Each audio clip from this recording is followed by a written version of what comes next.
एक ऐसा विषय जो भारत के लिए बड़ा दुखदायी रहा, और विभाजन विभीषिका ये हमारी त्रासदी, हमारे देश के लिए, हमारे देश की जनता के लिए, सनातन संस्कृति के लिए बहुत बुरा और खराब अनुभव रहा। ये तत्कालिक व्यवस्था ऐसी थी कि जिसे इस विभीषिका से बचने का कोई और अन्य उपाय में ढूंढने को शायद नहीं मिला, या हम ढूंढना नहीं चाहते थे। हमें उस समय इन परिस्थितियों से बचने का प्रयास करना चाहिए था, क्योंकि देश नया नया गुलामी से स्वतंत्रता को जा रहा था। इस स्थिति में जबकि जनता भी हमारे देश की बहुत कम पढ़ी लिखी थी, उनके मन मस्तिष्क में शायद गांधी जी ही स्मरण कर रहे थे, गांधी जी उनके दिमाग में उतरे हुए थे। लेकिन बहुत प्रयास के बाद भी हमारे देश की जनता को विपक्ष और राष्ट्रवादी विचारधारा से जुड़े हुए लोग ठीक से शायद समझा नहीं पाए थे। विभाजन विभीषिका वो त्रासदी रही जिसमें एक देश के लगभग 3 टुकड़े हो चुके थे। आज बांग्लादेश और पाकिस्तान 2 हैं, वो पहले एक था, और भारत और पाकिस्तान 2 अलग देश बन गए थे। पाकिस्तान और पूर्वी पाकिस्तान 2 अलग अलग प्रांत थे। भारत से पाकिस्तान को बांग्लादेश, आज का पूर्व पाकिस्तान था, उसमें जाने के लिए भारत को पूरा क्रॉस के जाना पड़ता था। फिर भी हमारे नेताओं ने धर्म के आधार पर उसको विभाजित कर पाकिस्तान को सौंप दिया। अंग्रेज यहाँ जब भारत लोगों के सुपुर्द करके जाने लगे तो उन्होंने ये खेल रचा, उसमें वो हम बहुत ज़्यादा उसको करने की स्थिति में शायद नहीं थे, या हमारे नेता चाहते थे कि किसी भी प्रकार से स्वतंत्रता मिल जाए। इस कारण यह जो भयानक त्रासदी,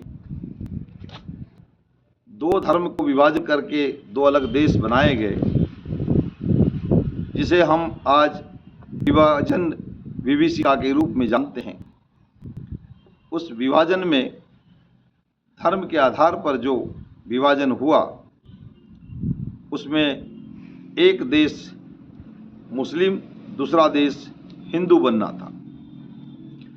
लेकिन जिन्होंने इस देश के 2 टुकड़े किए, अपने विचारों को आगे बढ़ाने का प्रयास किया, या अपने धर्म के आधार पर जिन्होंने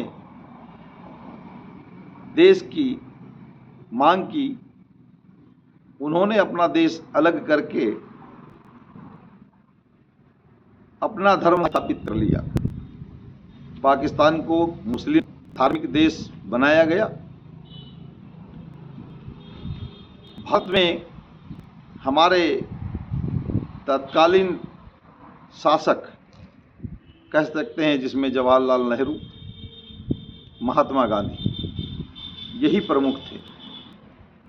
इन्होंने मुसलमानों को भारत में ही रुकने का आग्रह किया और पाकिस्तान से आने वाले हिंदुओं को बुलाया गया, उनकी यहाँ रहने की व्यवस्था नहीं करी। उनकी कोई व्यवस्था नहीं थी, व्यवस्था की नहीं गई थी, लाचार परेशान थे। बहुत लोग इस त्रासदी में मारे गए थे, करोड़ों हिंदुओं का कत्लेआम हुआ था। तब भी भारत में हिंदू धर्म की स्थापना नहीं की, इसे गणतंत्र बनाया गया, लोकतांत्रिक देश बनाया गया, सभी धर्म को मानने वालों का देश बनाया गया। अच्छी बात है। फिर भी जब धर्म के आधार पर देश को बांटा गया तो ये देश हिंदू बहुल्य देश था, इसे हिंदू बहुल देश होना चाहिए। और ये अगर इसे लोकतांत्रिक सर्वधर्म समभाव का अगर देश माना जाता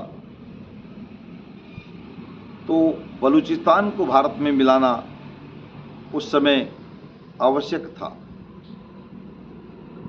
खान अब्दुल गफ्फार खां, जिसे पाकिस्तान का गांधी कहा जाता था, उन्होंने पाकिस्तान में मिलने से इनकार किया था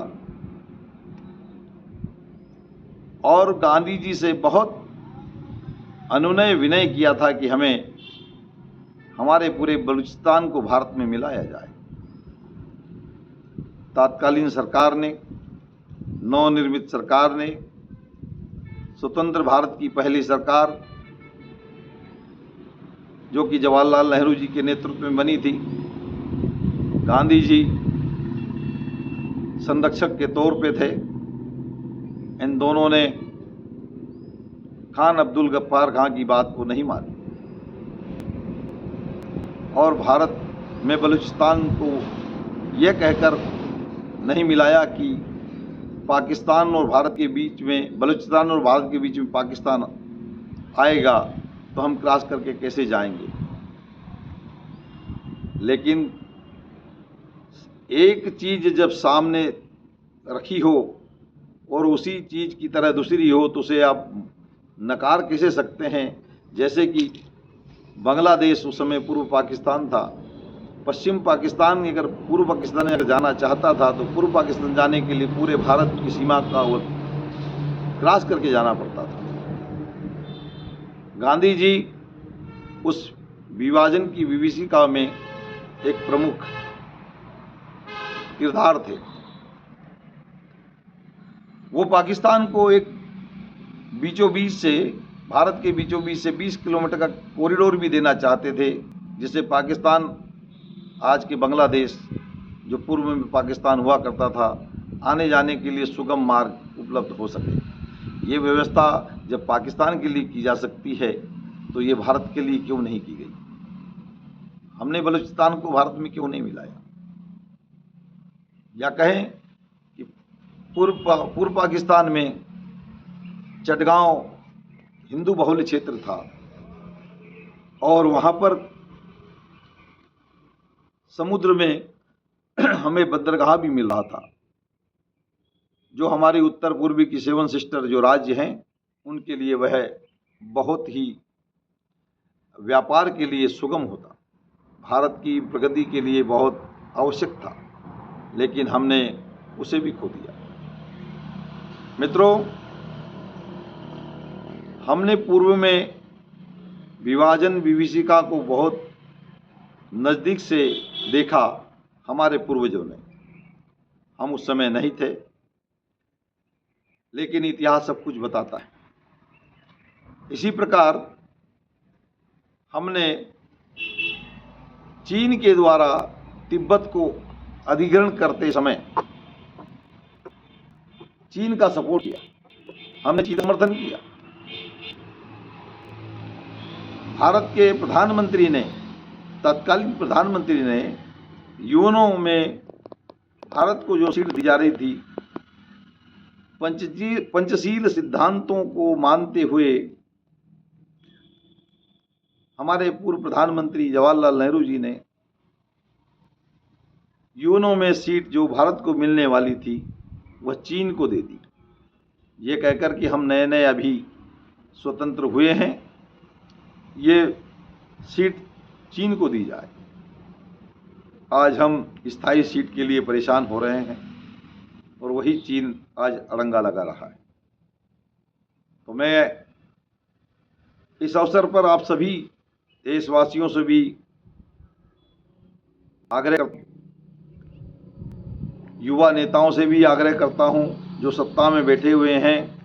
आज के हमारे प्रधानमंत्री बहुत ही सुलझे हुए, एक डायनामिक व्यक्तित्व रखते हैं, पूरी दुनिया उन्हें सुनती है। चीन और भारत की सीमा आपस में नहीं मिलती, क्योंकि बीच में तिब्बत आता है। अगर स्वतंत्र होता है तो भारत और चीन आपस में विवाद स्वयं ही समाप्त हो जाता है। अगर उस समय हम चीन के अतिक्रमणवादी रोक देते, व्यवस्था को रोक देते, इस स्थिति चीन नहीं होता